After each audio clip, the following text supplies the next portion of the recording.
Hello bachcho, let's read out the question. Question says S1 S2 are the two identical sound sources of frequency 656 Hz. The source S1 is located at O. S2 moves anti-clockwise with a uniform speed 4 meters per second on a circular path around O as shown in the figure. So यहाँ पर आप diagram में देख सकते हैं दो sources है S1 ये सेंटर पर है तो S2 ये एंटी क्लॉकवाइज यहाँ पर रोटेट कर रहा है with a speed of 4 √2 meter per second. There are 3 points P, Q, R on this path such that P and R diametrically opposite while Q is equidistant from them. So यहाँ पर आप 3 points देख सकते हैं P, Q, R जहाँ पर P और R ये diametrical दूसरे के और इक्विडिस्टेंस है Q से. Sound detector is placed at point P. यदि साउंड डिटेक्टर को हम इस P पॉइंट पर रखें so the source S1 can move along direction of OP. So S1 ये OP के along क्या करता है मूव कर जाता है while given the speed of sound in air is 324 meter per second.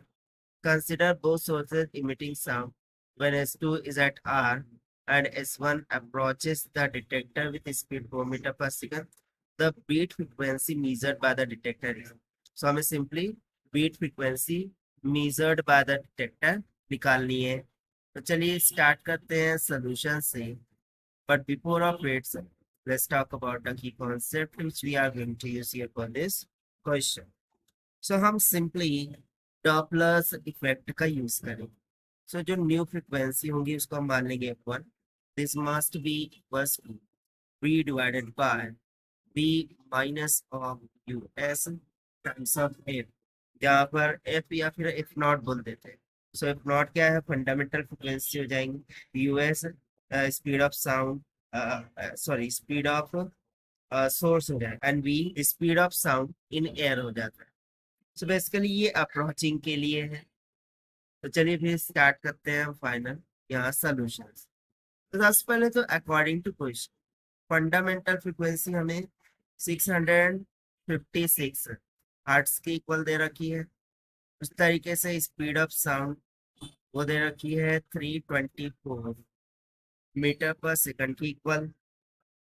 तो जो frequency heard due to movement of S1 होगी वो हमें यहाँ पर निकालना होगा क्योंकि देखिए यहाँ पर बोला गया है कि जब S2 R पर होता है तो S1 ये अप्रोच कर रहा है डिटेक्टर की तरफ. अब डिटेक्टर कहाँ पर है P पॉइंट पर है और ये S1 इस जानिब क्या कर रहा है 4 मीटर पर सेकंड से मूव कर रहा है.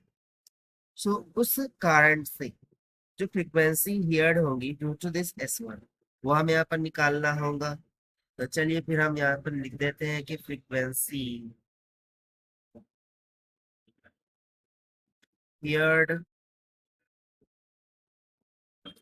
Due to movement of S1 S1 के मूवमेंट करने की वजह से जो फ्रीक्वेंसी हियर्ड होंगी मान लेंगे F1 के बराबर. That must be equals to V divided by V minus of US times of F not.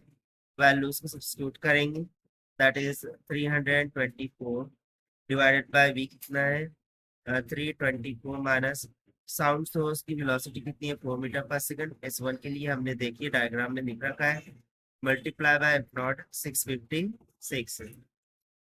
तो चलिए अब इसको हम एज इट इज रखते हैं ना. इन द सेकंड केस अब हम निकालेंगे the frequency heard due to movement S2 क्योंकि ऑलरेडी हमें ऊपर क्या बोला गया था कि जो S2 है वो मूव कर रहा है from the point P in anti clockwise direction.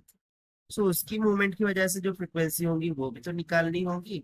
सो हम बोल देंगे and frequency heard due to movement of S2. सो वो क्या आ जाएंगी उसको हम मान लेंगे F2 के बराबर.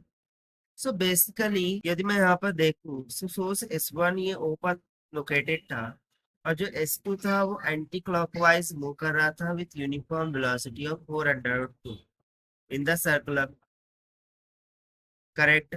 But as per the question, देखिए यहाँ पर जब S2 को हम R पर प्लेस कर देते हैं, यानी कि जो S2 है वो ऑलरेडी R पर आके फिक्स्ड हो चुका है और S1 मूव कर रहा है। सो उस कारण से R पर जो फ्रिक्वेंसी होगी वो तो एफ नॉट की इक्वल ही होगी। So this must be equals to 656 hertz की equal. So now by using the formula of beat frequency, the beat frequency delta F. So we will write beat frequency delta F. This can be equals to F1 minus F2. So this will be equals to, देखिए 6/6 को हम common निकाल सकते हैं, तो bracket में क्या बच जाएगा, 324 डिवाइडेड बाय 320 माइनस का 1। कैसे, तो देखिए यहाँ पर हमारे पास ये इक्वेशन आ रहा है, क्योंकि इसको सिंप्लीफाई करेंगे। सो ये हो जाएगा 324 डिवाइडेड बाय 320 मल्टीप्लाई बाय 6/6। सो 6/6 को मैंने कॉमन ले लिया, सो फिर ब्रैकेट में ये बच गया। सो चलिए फिर इसको सिंप्लीफाई करते हैं। सो ये निकल के आ जाएगा 8.2 हर्ट्ज के इक्वल, और यही हो जाएगा हमारा required answer for this question, जो कि हमने फाइंड किया है by using the Doppler effect. This is the required solution. I hope you understand it well. Best of luck. Thank you.